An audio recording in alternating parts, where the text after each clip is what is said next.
Hello friends, today we discuss governing of steam turbine and feed water heater.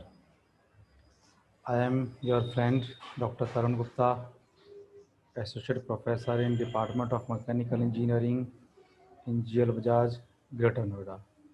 All the matters which we will discuss here are taken from internet, especially from slideshare.net, and the sole purpose of using these slides is to educate our students. There is no commercial purpose. As you know, our university is AKTU Lucknow, which give the syllabus. So here you can see the syllabus, uh, in which we are saying there is a governing arrangement.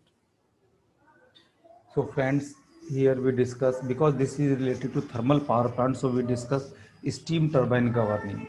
See, governing for all the turbines, whether turbine is hydraulic turbine, whether turbine is gas turbine, turbine is steam turbine, governing for all the turbine is different. So here we discuss steam turbine.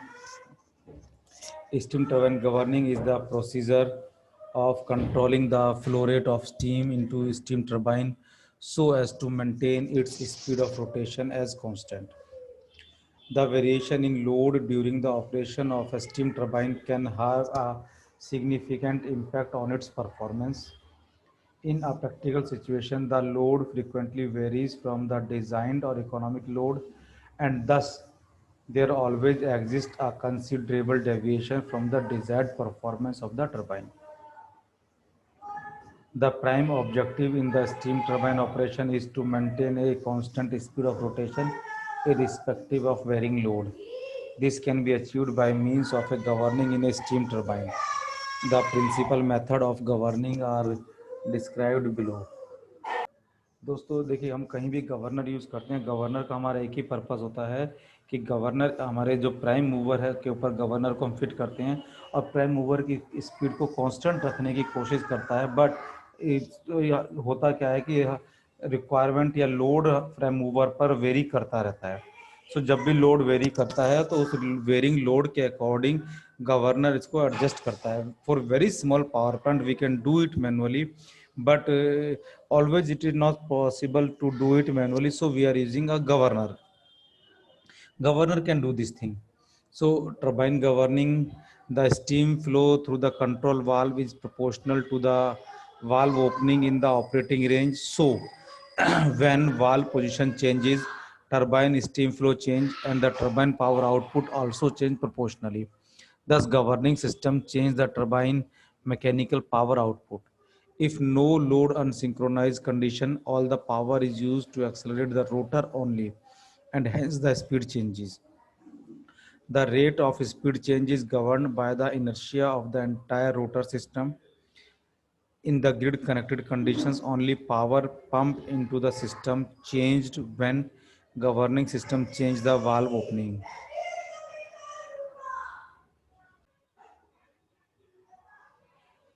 Next one is throttle governing. You can say in case of throttle governing, there is a diagram. In this diagram, you can see there is a turbine. Turbine is connected to the governor. When steam requirement is less or more, this governor work accordingly and it reduce or increase the speed of the turbine. In throttle governing, the pressure of steam is reduced at the turbine entry, thereby decreasing the availability of energy.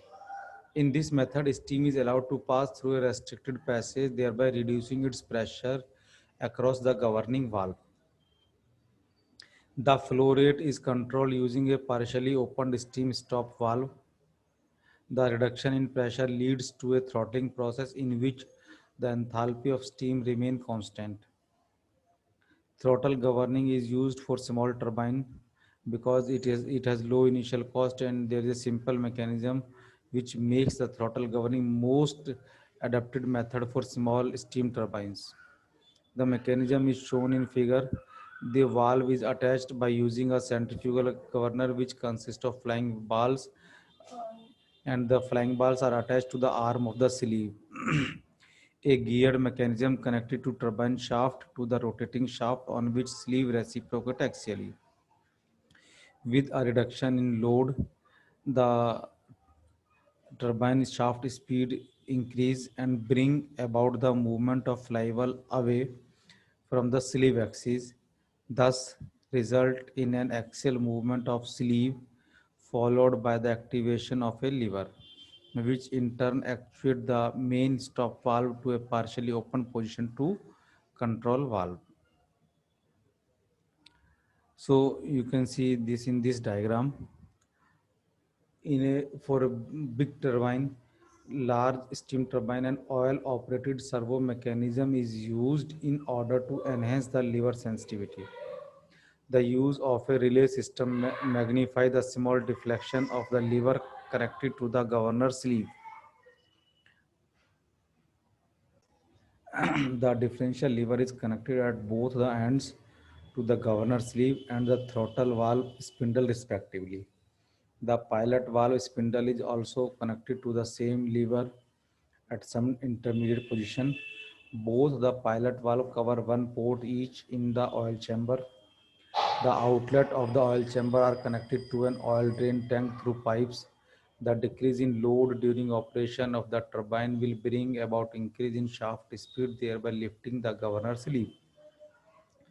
Deflection occur in the lever, and due to this pilot valve spindle raise up, opening the upper port for oil entry and lower port for oil exit. Pressurized oil from the oil tank enters the cylinder and pushes the relay piston downward.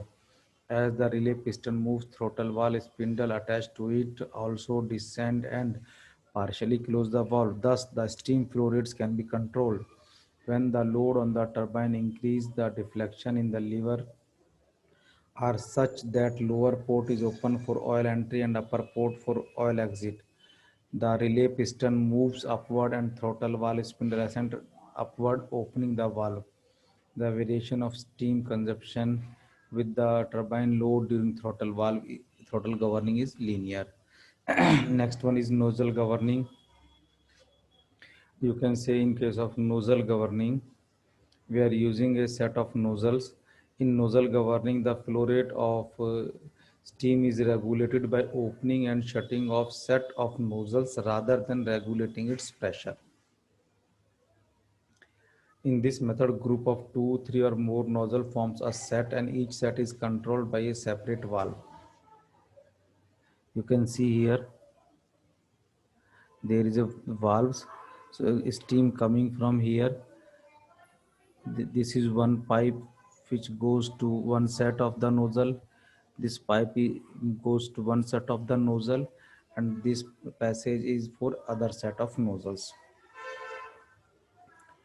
The actuation of individual valve close the corresponding set of nozzles, thereby controlling the flow rate. The actuation of individual valve close the corresponding set of nozzles. That's why controlling the flow rate. In actual turbine, nozzle governing is applied only to first stage, whereas the subsequent stage remain unaffected since no regulation to the pressure is applied. The advantage of this method lies in the exploitation of full boiler pressure and temperature. Figure shows the mechanism of nozzle governing applied to steam turbine. As shown in figure, the three shaft nozzle are controlled. Next one is bypass governing. In case of bypass governing, sometimes the turbine is overloaded for short duration.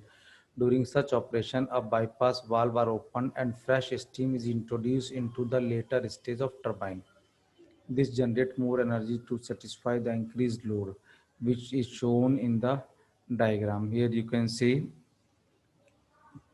that this is the bypass valve and steam can be bypassed here.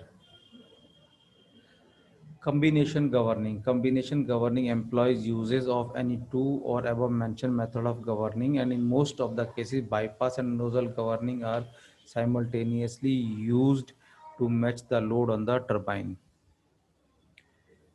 One is electro-hydraulic governing system. Basically, the control can be described as speed control when the machines is not connected to the grid or machines are in isolation, and load controls when the machine is connected to the grid. The governing system has three functional parts: sensing part, processing part, and amplification part. These functions are realized using a set of electronic, hydraulic, and mechanical elements in the electro-hydraulic governor. When the turbine generator unit is being started, governing system control the speed precisely by regulating the steam flow. Once unit is synchronized to the power system grid, same control system is used to load the machine. As the connected system has very large inertia, one machine cannot change the frequency of the grid, but it can participate in the power system frequency regulation as part of a group of generator that aroused for automatic load frequency control. The valve opening change either by changing the reference setting or by changing of the speed. One is feed water heating.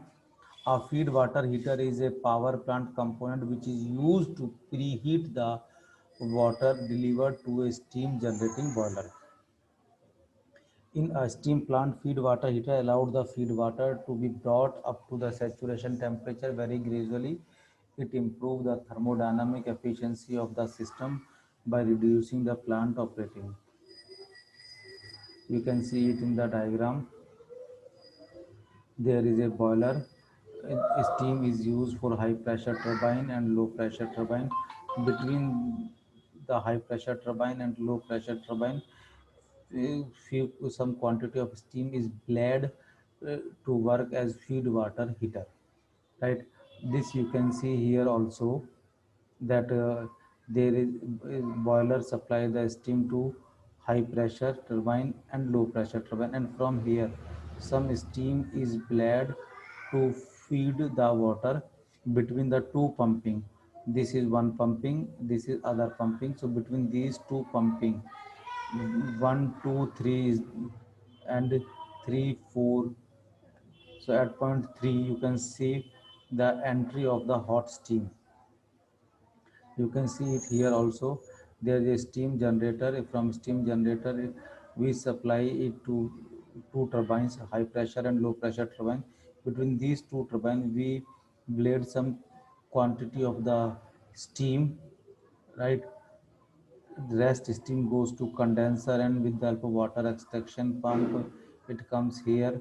And from water extraction pump, this condensate comes in contact with feed water, which is known as feed water heater. Here they get mixed well, and the temperature increase, and then with the help of a second pump, we supply this water into the boiler.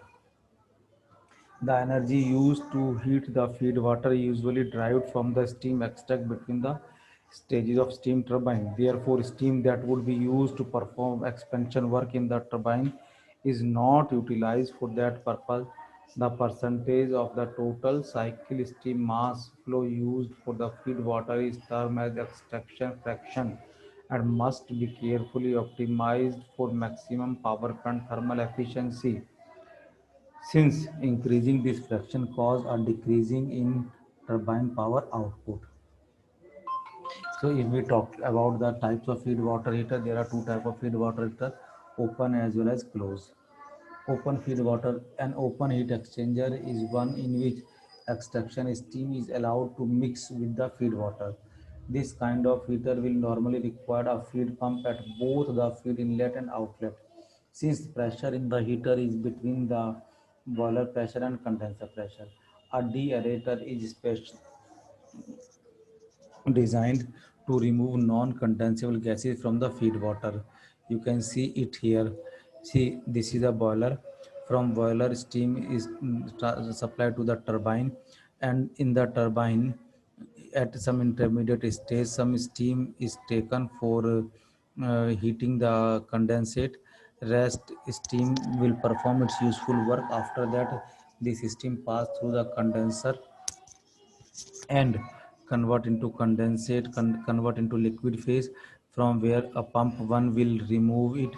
And here there is open feed water heater where this hot steam and this condensate comes in contact with each other and they become hot, and then hot water is supplied to the boiler. This you can see here also is the same thing you can see here.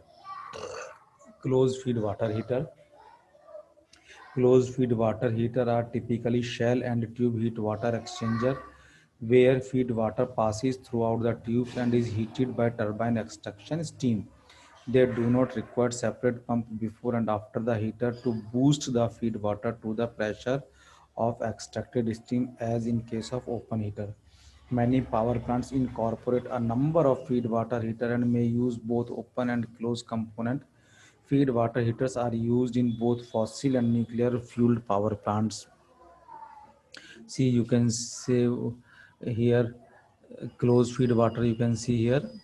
So in this case closed feed water, see this is the boiler supply the water to the steam to the turbine. In between stages some steam is blade. Now rest is allowed to perform its function. After that this wet steam passes through the condensate where it convert into the water. A pump, or you can say condensate extraction pump, is used to supply this water into the boiler through this feed water heater. So you can say this condensate is inside the pipe while the steam coming from the turbine is outside the pipe. So this hot water supply to boiler and the steam which get condensed here is supplied to the condenser which perform the cooling purpose. Right, you can see all these things here in these diagrams. So now there is a difference in economizer and feed water heater. An economizer serves as a similar purpose to a feed water but technically different as it does not use cycle steam for heating. The economizer uses the lowest temperature flue gas from the furnace to heat the water before it enters the boiler. Nuclear power plant do not have any economizer. So, combustion engine system, 80 plus nuclear power plant design and its evolutionary successor incorporate an integral feed water economizer. This economizer preheat the steam generator, feed water at the steam generator inlet using the lowest temperature primary coolant.